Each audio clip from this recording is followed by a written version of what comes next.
I'm going to show you in this tutorial how you can get this very nice and useful Windows switching Windows switcher up to Mac OS.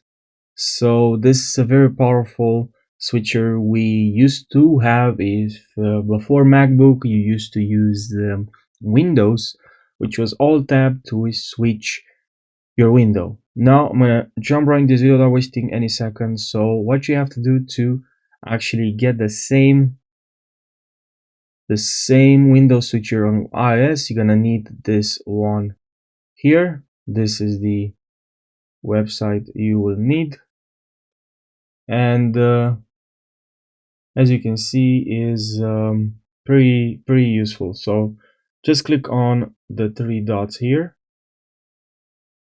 click on the download here, and just download this file here.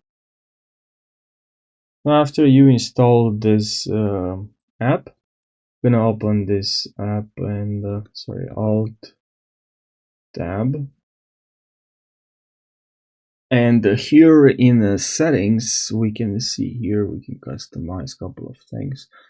Actually a lot of things we can customize. First, I like this to check with this icon, select to use this icon. Now here in controls you have a lot of customization. To be quite honest, didn't take my time now to really, well, that's great, to really customize and change and personalize here a lot of things. I just leave it as a default because it worked and it's fine right now.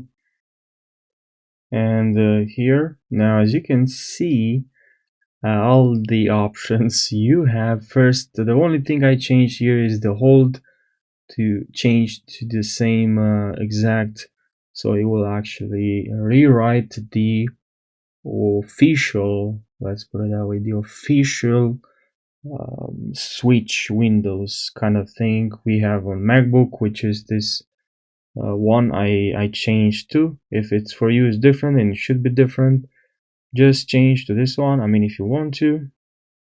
And then here, if you have anything you would like to change, there's a lot of options here available for you. So, but for me, as of right now, it's working fine. I'm not gonna change anything. Here we also have appearance, Mac OS or Windows. You can change this. Probably I'm gonna tweak a couple of things, but in general, it works the way I want as of right now. So yeah, if here maybe you want to change the appearance, you can do it. Probably will change the appearance a little bit, and that's probably it. And here probably the controls, I'll look through it, but essentially I just wanted to, you know, share with you this app. So thank you for watching. I'm not gonna you know, talk more because I think it's you can see here it's self-explanatory what you can do here and change. So yeah, I hope you found this helpful. Thanks for watching, and I hope you're gonna find this application helpful, and this is what you're looking for. So yeah, thanks for watching and take care.